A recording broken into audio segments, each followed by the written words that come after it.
அன்பர்களே, ஆண்டவராகிய இயேசு கிறிஸ்துவின் நாமத்தில் உங்களுக்கு மனம் நிறைந்த வாழ்த்துக்களை தெரிவித்துக் கொண்டு சத்திய வசனம் திருமறை பாட நிகழ்ச்சிக்கு உங்களை அன்போடு அழைக்கிறோம். சத்திய வசனம், இது தேவனின் வசனம். நாம் சோர்ந்து போகையில் கரம் கொடுக்கும் நம் தேவனின் வசனம், நம் தேவனின் வசனம். ஜெபத்தை கேட்கிறவரே, மாம்சமான யாவரும் உம்மிடத்தில் வருவார்கள். சத்திய வசன நேயர்கள் அனைவருக்கும், இதை கேட்டுக்கொண்டிருக்கிற பார்த்து கொண்டிருக்கிற நண்பர்களுக்கும் சத்திய வசன நிகழ்ச்சியின் சார்பாக எங்களுடைய வாழ்த்துக்களை, அன்பின் வாழ்த்துக்களை இயேசு கிறிஸ்துவின் இனிய நாமத்தில் தெரிவிக்கிறோம். நீங்கள் தொடர்ந்து இந்த நிகழ்ச்சிகளை பார்ப்பதும் இந்த நிகழ்ச்சிகளின் மூலம் பயனடைவதும் எங்களுக்கு கேட்கும்போது தேவனை அதிகமாய் துதிக்கிறோம், தேவனை மகிமைப்படுத்துகிறோம். இந்த நாளிலும் நம்முடைய செய்தியினுடைய தலைப்பு ஜெபம் கேட்பவர் வழி திறப்பவர். தேவனுடைய பல தன்மைகளில் ஒரு முக்கியமான தன்மை, அவர் ஜெபம் கேட்கிறவர். வேதவசனம் இப்படி சொல்லுகிறது, சங்கீதம் 65:2, ஜெபத்தை கேட்பவரே, மாம்சமான யாவரும் உம்மிடத்தில் வருவார்கள். ஜெபம் கேட்பவர் என்பது அவருடைய ஒரு முக்கியமான பெயர். அந்த பெயர் என்ன அர்த்தத்தை கொடுக்கிறது என்று சொன்னால், கர்த்தரிடம் ஜெபிக்க வருகிறவர்களுடைய வார்த்தைகளை, அவர்களுடைய தேவைகளை கர்த்தர் உன்னிப்பாக கவனிக்கிறவர். அதே நேரத்தில் அவர்களுக்கு வழியையும் திறக்கிறவர். ஜெபத்தை கேட்டுவிட்டு அமைதியாக அமர்ந்து விடுபவர் அல்ல. ஜெபத்தை கேட்ட பிறகு அந்த ஜெபத்திற்கான பதிலையும் ஆண்டவர் நமக்கு தருகிற தேவனாய் இருக்கிறார். இந்த நாளில் நெகேமியா என்கிற தேவ மனிதன் ஒரு ஜெபிக்கிற மனிதனாக வேதத்தில் நமக்கு அடையாளம் காட்டப்படுகிறார். அவரை குறித்தும் அவருடைய ஜெபத்தை குறித்தும் அவருடைய வாழ்க்கையின் மூலமாக தேவன் நிறைவேற்றின மாபெரும் திட்டத்தை குறித்தும் இந்த நாளிலே கொஞ்சம் யோசிக்க போகிறோம். இவர் பெர்ஷிய தேசத்தில் அர்தஷ்ட்ரா என்ற ராஜாவின் கீழ் பானபாத்திரக்காரனாய் இருந்தவர். நெகேமியா என்கிற பெயருக்கு அர்த்தம் யெகோவா என் ஆறுதல். இவர் அங்கே பானபத்திரக்கார பணியை செய்து கொண்டிருந்தார். அவருக்கு ஒரு பாரம், யூத மக்களுடைய நிலைமை எப்படி இருக்கிறது என்று அறிந்து கொள்ளவும் அதற்காக ஏதாவது செய்ய வேண்டும் என்கிற பாரம் அவரை நெருக்குகிறது. ஆகையினால் என்ன செய்கிறாரு, முதல் அதிகாரத்திலே நாம் வாசிக்கலாம். சிறையிலிருந்து திரும்பின அந்த யூத மனிதர்களுடைய அருகிலே போய் அவர்களுடைய நிலைமை எப்படி இருக்கிறது என்று சொல்லி விசாரிக்கிறார். நாம் அநேக நேரங்களிலே ஆண்டவர் நம்மை பாரப்படுத்துவதை, அதை தொடர்ந்து என்ன செய்ய சொல்லுகிறார் என்பதை நாம் கவனிப்பதில்லை. ஆனால் இந்த ஜெபிக்கும் மனிதனிடத்திலே ஒரு நல்ல ஒரு பண்பு, தேவன் தன்னை எதற்காக பாரப்படுத்துகிறார், என்ன என்னிடம் எதிர்பார்க்கிறார் என்பதை அவர் அறிந்தவராக அதற்கு ஏற்ற செயல்களெல்லாம் அவர் செய்கிறார். நீங்கள் நெகேமியா எழுதின அந்த பகுதியில் வாசித்து பார்ப்பீங்கன்னா, முதல் அதிகாரத்திலே இவர் தேடி போய் விசாரிப்பார். அப்போ அவருக்கு செய்தி சொல்லப்படுகிறது. அங்கே யூதரின் நிர்பந்த நிலைமையும் அவல நிலைமையும் அவர் கேள்விப்படுகிறார். அது மாத்திரமல்ல, அலங்கம் இடிபட்டு கிடக்கிறதை அவர் கேட்ட உடனே அவர் என்ன செய்கிறார், அவருடைய நிலைமை எப்படி இருக்குன்னு தான் இன்றைக்கி நம்ம பார்க்க போகிறோம். முதல் குறிப்பாக தன் நிலை உணர்ந்த நெகேமியா. இப்போ அவர் நடுவில் இருக்கிறாரு. அவர் யூத தேசத்தின் செய்திகளை கேள்விப்படுகிறார், அங்கே இருக்கிறவர்களை குறித்து கேள்விப்படுகிறார். அங்கே இருக்கிறவர்கள் மிக அவல நிலைமையிலும் நிர்பந்த நிலைமையிலும் இருக்கிறதை அறிகிறார். அலங்கம் இடிபட்டு கிடப்பதை அறிகிறார். இத்தனையும் அறிந்த பிறகு அவருடைய தன்னுடைய நிலையை அவர் உணர்கிறார். தான் இங்கே பானபத்திரக்காரனாய் வேலை பார்க்கிறோம், அங்கே நிலைமை எப்படி இருக்கிறது, நாம் என்ன செய்வது, இந்த ரெண்டு கேள்விகளுக்கும் இடையே அவர் தவிப்பதை நாம் பார்க்கிறோம். அநேக நேரங்களில் ஜெபிப்பவர்களுக்கு கர்த்தர் சில காரியங்களை செய்யும்படி பாரப்படுத்துவார். அப்படி பாரப்படுத்தும் போது அதை சரியாக நம்ம விளங்கி கொள்ளணும் அப்படின்னு சொன்னால், அது என்ன பாரம், என்ன செய்ய சொல்கிறாரு, அதெல்லாம் நம்ம நல்லா கர்த்தருடைய சமூகத்தில் விளங்கி கொள்ள வேண்டும் என்று சொன்னால், நாம் செய்ய வேண்டிய முதல் காரியம், நாம் யார், நம்ம என்ன செய்துக்கிட்டு இருக்கோம், ஆண்டவர் நம்மகிட்ட என்ன எதிர்பார்க்கிறாரு அப்படிங்கிறத குறித்து நாம் ஆழமாக சிந்திக்க வேண்டும். அப்படி சிந்திக்கும்போது ஒரு காரியத்தை நெகேமியா கண்டுபிடிக்கிறார்.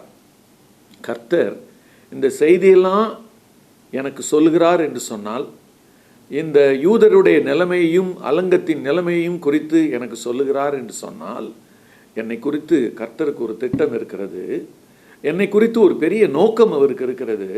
அந்த நோக்கத்தை நான் கண்டுபிடிக்க வேண்டும், அதை நான் நிறைவேற்றுவதற்கு என்ன செய்ய வேண்டும் என்பதை நான் கண்டுபிடிக்கணும்னு சொல்லி அவர் உணர்கிறார். தன்னிலை உணர்கிற ஜெபிக்கிற மனிதன் என்ன செய்வார் தெரியுமா? ரொம்ப அமைதியாக தேவன் அடுத்து என்ன பேசுகிறார், அடுத்து என்ன செய்ய சொல்லுகிறார் என்பதை அறியும் வரையிலே அவர் காத்திருப்பார். நீங்கள் 1ஆம் அதிகாரத்திலே வாசிப்பீர்கள் என்று சொன்னால், அந்த உண்மை நிலை அறிந்த பிறகு, அந்த வார்த்தையெல்லாம் செய்தியெல்லாம் கேள்விப்பட்ட பிறகு 4வது வசனத்தில் 1:4 அவர் அழுது துக்கிக்கிறார், உபவாசித்து மன்றாடுகிறார், பரலோக தேவனை நோக்கி அவர் ஜெபிக்கிறார். தன்னிலை உணரும் மனிதன் ஜெபிக்கும் மனிதன். ஜெபிக்கும் மனிதன் தான் யாருன்னு சொல்லி திரும்ப திரும்ப உணர்ந்து கொண்டே இருப்பான். தனக்கு கர்த்தர் என்ன பாரம் கொடுக்கிறார் என்பதை திரும்ப திரும்ப உணர்ந்து கொண்டே இருப்பான். அதில் தன்னுடைய பங்கு என்னவா இருக்கும் என்பதை அறியவும், அதற்காக காத்திருக்கவும், அதற்காக தேவ சமூகத்திலே போய் விழுந்திருக்கவும் அவன் யோசிக்கவே மாட்டான். தன்னிலை உணரும் ஒரு ஜெபிக்கிற மனிதனை இங்கே நாம் பார்க்கிறோம். இரண்டாவதாக, என்ன செய்ய வேண்டும் என்று தெரியாத போது அவர் செய்கிற ஒரு காரியத்தை நாம் பார்க்கிறோம். இரண்டாவது குறிப்பாக தன்னுடைய தகுதியற்ற தன்மையை அவர் உணர்வதை பார்க்கிறோம்.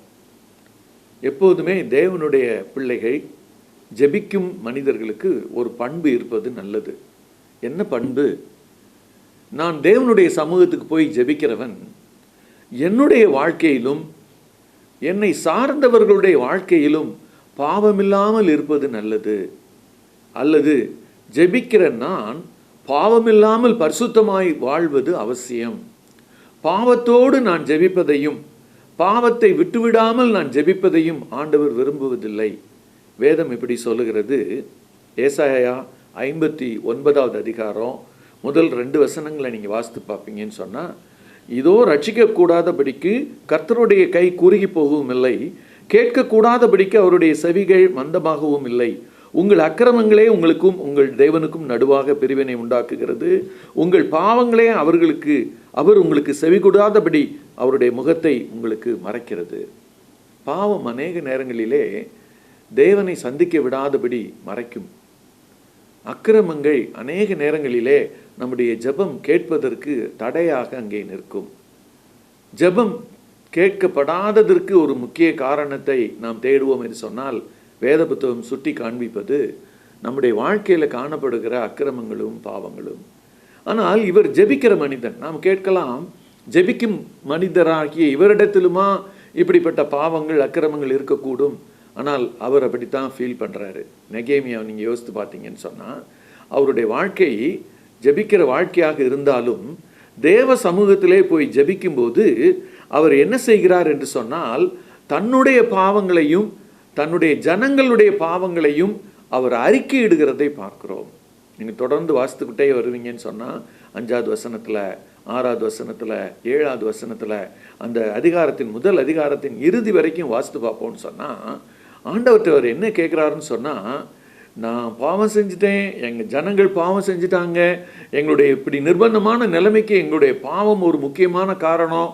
நீங்கள் சொல்லியிருக்கீங்க, மோசைக்கு வாக்குத்தத்தம் கொடுத்துருக்கீங்க, நான் திரும்ப தேசத்திற்கு அழைத்து வருவேன்னு சொல்லியிருக்கீங்க, அதை நீங்கள் நினைத்தருளும் என்று சொல்லி கெஞ்சி ஜெபிக்கிறார். தன் பாவத்தை அறிக்கையிடுகிற மனிதனும் தன் பாவத்தை நிவர்த்தி செய்ய கர்த்தரிடம் மன்றாட வேண்டும் என்று நினைக்கிற மனிதனும் நிச்சயமாக ஒரு ஜெபிக்கிற மனிதனாக அங்கே இருப்பான். ஏனென்றால் ஜெபிக்கிற மனிதனுக்கு தான் அந்த விழிப்புணர்வு இருக்கும். நாம் ஜெபிக்கிறவங்க, நாம் ஜெபத்தை ஏறெடுக்கும் மனிதன், என்னுடைய வாழ்க்கையில் பாவம் காணப்படக்கூடாது, என்னுடைய வாழ்க்கையில் பாவம் நுழைஞ்சிட நான் இடம் கொடுக்கக்கூடாது. அதற்காகவே தேவனுடைய பிள்ளைகள் என்ன செய்வார்கள் என்று சொன்னால், தங்களை ஆராய்ந்து பார்க்க நேரம் ஒதுக்குவார்கள். சங்கீதக்காரனும் 139வது சங்கீதத்தில் கடைசி வசனத்தில் இப்படி சொல்லுகிறார், தேவனே என்னுடைய இருதயத்தை நீர் ஆராய்ந்து பாரும், என்னிடத்தில் வேதனை உண்டாக்கும் வழிகள் ஏதேனும் உண்டோ என்று பார்த்து அதை சீர் செய்ய எனக்கு உதவி செய்யும் என்று சொல்லி அவர் கதறுவதை நாம் பார்க்கிறோம். மூன்றாவது, ஜெபத்துடன் அவர் முயற்சி எடுக்கிறார். ஜெபத்துடன் ராஜாவிடம் கேட்கிறார். அநேக நேரங்களிலே ஜெபத்திற்கும் செயல்படுவதற்கும் உள்ள சம்பந்தத்தை நாம் அதிகமாக யோசிப்பதில்லை. ஜெபிப்பதிலே காட்டும் ஒரு அக்கறையையும் கவனத்தையும் ஜெபித்த காரியத்திற்காக செயல்பட வேண்டும் என்பதிலே நாம் அக்கறை கொள்வதில்லை. ஆனால் இந்த ஜெபிக்கிற மனிதனிடத்திலே காணப்படுகிற இன்னொரு பண்பை பார்க்கிறோம். அவர் என்ன செய்கிறார் என்று சொன்னால், ஜெபித்து விட்டு அப்படியே அறை வீட்டுக்குள் அமர்ந்து விடவில்லை. அவர் அறை வீட்டை விட்டு வெளியே வருகிறார். நாம் இப்படி ஜெபித்திருக்கிறோம், அடுத்து என்ன செய்ய வேண்டும்? ராஜாவிடம் வேலைக்கு போகிறோம் என்று நாம் ராஜாவிடம் என்ன பேச வேண்டும், எப்படி பேச வேண்டும், என்ன சொல்ல வேண்டும், என்ன மாதிரி அதை விவரித்து அந்த பிரச்சனையை சொல்ல வேண்டும், என் மனதின் பாரத்தை ஒருவேளை ராஜா கேட்பாரா கேட்க மாட்டாரா, உதவி செய்வாரா மாட்டாரா எனக்கு தெரியாது. ஆகையினால் அவர் என்ன செய்கிறார், 2ஆம் அதிகாரத்திலே மீண்டும் ஜெபத்தோடு இந்த காரியத்தை ஆரம்பிக்கிறார். ராஜாவுக்கு இந்த காரியத்தை அவர் சொல்வதற்கு முன்பதாக அவர் ஜெபிப்பதை ஒருவேளை நம்ம கேட்கலாம், எங்கே போய் ஜெபம் பண்ணாருன்னு. மனதுக்குள்ளாகவே அவர் ஜெபத்தோடு ராஜாவிடம் ஷேர் பண்ணுறாரு. ஏன்னு சொன்னால், ஜெபிக்கும் மனிதருக்கான வாய்ப்பையும் ஜெபத்திற்கு பதிலையும் ஆண்டவர் ஸ்டெப் பை ஸ்டெப்பாக தருவார். அதை ஜெபிக்கும் மனிதன் ஆவலோடு எதிர்பார்ப்பது மாத்திரமல்ல, அதை உடனே தனக்கு அதை பிடித்து கொள்ள வேண்டும். இவர் உள்ள நுழைகிறாரு, ராஜாவே கேட்குறாரு. 2ஆம் அதிகாரத்தில் நீங்கள் வாசித்து பார்த்தீங்கன்னா தெரியும், உன் முகம் துக்கமாக இருக்கிறதே அப்படின்னு ராஜா கேட்குறாரு. அப்போ ராஜாவுக்கு பதில் சொல்வதற்காக துக்கத்திற்கான காரணத்தை சொல்வதற்கு அவர் முற்படுகிறார். அப்போதுதான் அவர் பரலோகத்தின் தேவனை நோக்கி ஜெபம் பண்ணி சொல்கிறாருன்னு நாங்கள் வாசித்து பார்க்குறோம். அநேக நேரங்களிலே நாம் முழங்கால் போட்டு அறை வீட்டுக்குள் ஜெபிக்க வேண்டும் என்று வேதம் சொல்லுகிறது. தனி ஜெபம் செய்வதற்கு நம்மை வழிநடத்துகிறது. எல்லாவற்றையும் செய்கிறோம். ஆனால் நம் மனதிற்குள்ளும் ஜெபிக்கிறவர்களாக இருக்க வேண்டும். அநேக நேரங்களிலே இக்கட்டான சூழ்நிலைகள் வரும். அப்படிப்பட்ட சூழ்நிலையிலே நாம் அங்கே முழங்கால் போட்டு ஜெபிக்க முடியாத ஒரு சூழலாக இருக்கும்போது பேசிக்கொண்டே அமைதியாக மனதில் ஆண்டவருக்கு ஒரு ஜெபத்தை ஏறெடுத்து விட்டு நம்முடைய காரியங்களை நடத்தும் ஒரு பழக்கம் நமக்கு வருமானால் இந்த நெகேமியாவுடைய பண்பு நமக்கும் வரும். நெகேமியா ஜெபிப்பவராக மட்டுமல்ல, அதை செயல்படுத்துகிறவராகவும் அங்கே நமக்கு பார்க்கிறோம் அவரை. இன்றைக்கு ஜெபிப்பவர்கள் அதிகம். ஜெபித்ததற்கு பின் அதை செயலாற்றும்படி வருகிறவர்கள் யார் என்று திரும்பி பார்த்தால் ஒரு சிறு கூட்டம் தான் நிற்பாங்க. அதை செய்கிறதுக்கு நான் முன் வர்றேன்னு சொல்லி சிறு கூட்டம் தான் முன் வருவாங்க. ஆனால் நெகேமியா அப்படி இல்லை. பாரத்தோடு ஜெபிக்கிறார், பாவத்தை அறிக்கையிட்டு ஜெபிக்கிறார், ராஜாட்ட காரியத்தை சொல்கிறதுக்கு முன்னால் ஜெபிச்சு செய்கிறாரு. இவருடைய வாழ்க்கையில் எல்லா பண்புகளும் காணப்பட்டு கொண்டே இருக்கிறது. அதில் ஒரு முக்கியமான பண்பு என்ன அப்படின்னு சொன்னால், அவர் எப்போதும் ஜெபிக்கிறவராக இருக்கிறார். புதிய ஏற்பாட்டு சத்தியம் நம்மை எப்படி வழி நடத்துகிறது, எப்போதும் நம்மை ஜெபிக்க சொல்லி அழைக்கிறது, விழித்திருந்து ஜெபிக்க சொல்லி நம்மை அழைக்கிறது. அந்த வசனங்களை நாம் இதோடு பொருத்தி பார்ப்போம் என்று சொன்னால், நம்முடைய வாழ்க்கை சூழ்நிலையிலே நாம் ஜெபத்திற்கு எந்த இடம் கொடுக்கிறோம், ஜெபிக்கிற நாம் அதை செயல்படுத்துவதற்கு எந்த அளவுக்கு நேரம் கொடுக்கிறோம், எந்த அளவுக்கு நாம் அதற்கு முயற்சி எடுக்கிறோம் என்பதையும் பார்க்க வேண்டும். ஆண்டவர் ஜெபித்து விட்டு அமைதியாய் சோம்பேறித்தனமாய் அமர்ந்திருப்பதை விரும்புவதில்லை. செயல்படவே ஆண்டவர் விரும்புகிறார். நம்மை ரட்சிப்பதற்காக பரலோகத்திலிருந்து தேவன் இயேசுவை பூலோகத்திற்கு அனுப்பும்போது அவர், நான் அங்கே இருந்து ஜெபித்துக் கொள்கிறேன், இந்த மக்களெல்லாம் மீட்பதற்கும் ரட்சிப்பதற்கும் உம்மோடு சேர்ந்து நான் ஜெபித்துக் கொள்கிறேன் என்று அங்கே அமர்ந்திருப்பாரானால் ஒரு ரட்சகர் இந்த உலகத்துக்கு வந்திருப்பாரா? சிலுவைக்கு சென்று மரித்து பாவங்களுக்காக மரித்து நம்மை விடுவித்திருப்பாரா? நமக்கு இலவசமாக ரட்சிப்பை தந்திருப்பாரா? அவர் செயல்பட போய்தான் நமக்கு என்ன கிடைத்திருக்கிறது? ரட்சிப்பு கிடைத்திருக்கிறது. நாம் அதை மறந்து போகக்கூடாது. அடுத்து ஒரு குறிப்பு உங்களோடு பகிர்ந்து கொள்ள விரும்புகிறேன். எதிர்ப்பையும் தடைகளையும் அவர் சந்திக்கிறார். அநேக நேரங்களில் ஜெபிக்கும் மனிதர்களுக்கு தடைகளே வருவதில்லை என்று யோசிக்கிறோம், அல்லது தடைகளே வரக்கூடாது என்று யோசிக்கிறோம். அப்படியே எல்லாம் நடந்துடணும். ஜெபிக்கிறவர்களுடைய நடை எப்படி இருக்க வேண்டும் என்று சொன்னால், ஒரு பூந்தோட்டத்தில் நடக்கும் நடையை போல் இருக்க வேண்டும் என்று சொல்லி விரும்புகிறோம். ஆனால் வேதம் அப்படி நமக்கு சொல்லவில்லை. அநேக ஜெபிக்கிறவர்களை நாம் உற்று பார்ப்போம் என்று சொன்னால், அவர்களுடைய வாழ்க்கையில் கரடுமுரடான பாதைகளை அவர் கடந்திருக்கிறார்கள். அவர்கள் போன பாதையை நம்ம யோசித்து பார்ப்போம்னு சொன்னால், விசாலமான ஒரு வழி அல்ல, அது ஒரு குறுகலான பாதை, அது ஒரு கடினமான பாதை, அவர்களை வேதனைப்படுத்தும் பாதை, அவர்களை துக்கப்படுத்தும் பாதை. இங்கே நெகேமியா அவர் வந்து என்ன செய்கிறாருன்னு சொன்னால், அந்த தேசத்துக்கு புறப்பட்டு போகிறார். ராஜா அவருக்கு உதவியெல்லாம் கொடுத்து அனுப்புகிறாரு, கடிதத்தை கொடுத்து அனுப்புகிறாரு. அங்கே இருக்கக்கூடிய மனிதர்களுக்கெல்லாம் அவர் உதவி செய்ய சொல்லி கேட்டு எல்லாம் செட்டப் பண்ணி அவர் போகிறாரு.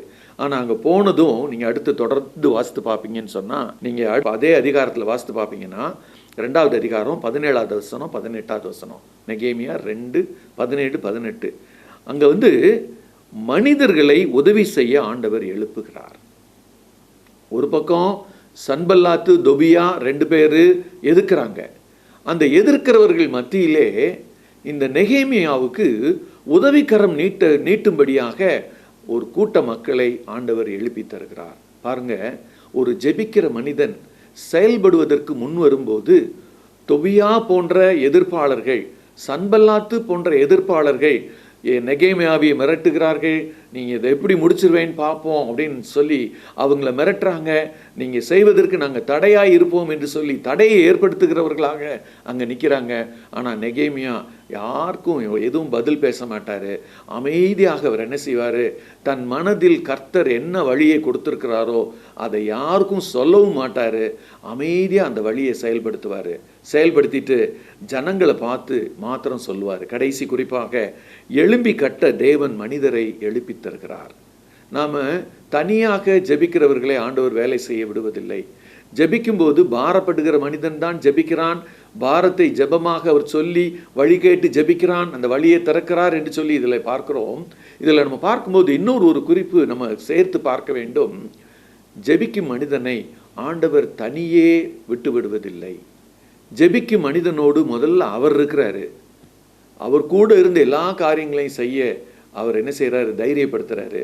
நீங்கள் நெகேமியா புத்தகத்தை வாசித்து பார்த்தீங்கன்னு சொன்னால், எல்லா நேரத்துலையும் எந்த இடத்துலலாம் அவருக்கு எதிர்ப்பு வந்ததோ, எந்த இடத்துலலாம் அவருக்கு பிரச்சனை வந்ததோ அப்பெல்லாம் மனுஷன் ஜெபிக்கிறாரு. ஜெபத்துக்கு இவ்வளோ பெரிய முக்கியத்துவத்தை கொடுத்த ஒரு மனிதராக நெகேமியா நமக்கு காட்டப்படுகிறார்.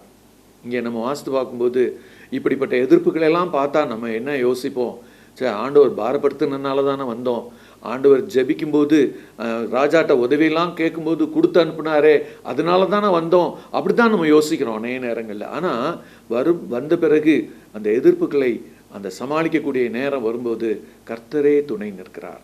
நெகேமியாவுக்கு கர்த்தரே துணை நின்று அதை எல்லாத்தையும் தாண்டுவதற்கு அவர் உதவி செய்கிறார். கடைசியில் மக்கள்கிட்ட வந்து சொல்லுவார், நான் சுற்றி பார்த்துட்டு அலங்கம் இப்படி இருக்குன்னு சொல்லி நான் பார்க்குறேன், இந்த அலங்கத்தை கட்டுறதுக்கு என்ன செய்யலாங்கிறதுக்கு கடவுள் எனக்கு ஒரு பிளான் கொடுத்துருக்கிறாரு, இந்த அலங்கத்தை வந்து கட்டுறதுக்கான பர்பஸ்னால தான் ஆண்டவர் என்னை அனுப்பியிருக்காரு, அதற்கு பேட்டர்ன் ஆஃப் ஒர்க் எந்த முறையில் அதை கட்டணும்னு எனக்கு சொல்லி கொடுத்துருக்கிறாரு, எந்த பிளேஸில் அந்த ஆரம்பிக்கணும் எங்கே முடிக்கணும்னு சொல்லியிருக்கிறாரு. அதே போல் இது எல்லாத்தையும் நான் ஷேர் பண்ணும்போது உதவி செய்யக்கூடிய கரத்தை ஆண்டவர் எழுப்புவார்ங்கிற நம்பிக்கையில் அவர் ஷேர் பண்ணுறாரு. அதே போல் அந்த 17வது வசனத்துலேயும் 18வது வசனத்துலேயும் 2வது அதிகாரத்தில் நீங்கள் வாசித்து பார்ப்பீங்கன்னா ஜனங்கள் எல்லாரும் என்ன சொல்லுவாங்க தெரியுமா, நெகேமியா பார்த்து எழுந்து கட்டுவோம் வாருங்கள் என்று சொல்வார்கள். நீங்கள் யோசித்து பாருங்கள், ஒரு தனி மனிதனாக பயணப்படுகிறார், ஜெபித்ததுனால பயணப்படுறாரு, தேவன் பாரப்படுத்தினதுனால செய்ய முற்படுகிறார், எல்லாவற்றிலும் ஒரு நேர்த்தியும் ஒழுங்கும் காணப்படுகிறது. ஆனால் அந்த களத்துக்கு போகும்போது அவர் மிரண்டு நிற்கக்கூடிய சந்தர்ப்பங்கள் தான் நிறைய வருது. என்ன செய்வோம் என்று திகைக்கக்கூடிய சந்தர்ப்பங்கள் தான் நிறைய வருது. அப்படிப்பட்ட சந்தர்ப்பங்களில் அவர் என்ன செய்கிறார் தெரியுமா, திகைத்து போகிற சூழ்நிலை, மிரண்டு போகிற சூழ்நிலை, எல்லாவற்றிலும் தேவனையே சார்ந்து கொள்கிறார். தேவனையே சார்ந்து கொண்டபடினால் அவர் என்ன செய்கிறார் தெரியுமா, இதை வந்து இந்த ஒரு அலங்கத்தை வந்து 52 நாளில் கட்டி முடிக்க ஆண்டவர் கிருபை செய்கிறார். நீங்கள் நெகேமியா 6வது அதிகாரம் 15வது வசனத்தை வாசித்து பார்ப்பீங்க அப்படின்னு சொன்னால் 52 நாட்களில் இந்த கட்டடத்தை அவர் கட்டி முடிக்கிறார். செம்மையானவர்களின் ஜபம் அவருக்கு பிரியம். அதே போல் அதிகாலையில் என்னை தேடுகிறவர்கள் என்னை கண்டடைவார்கள் என்று வேதம் சொல்லுகிறது.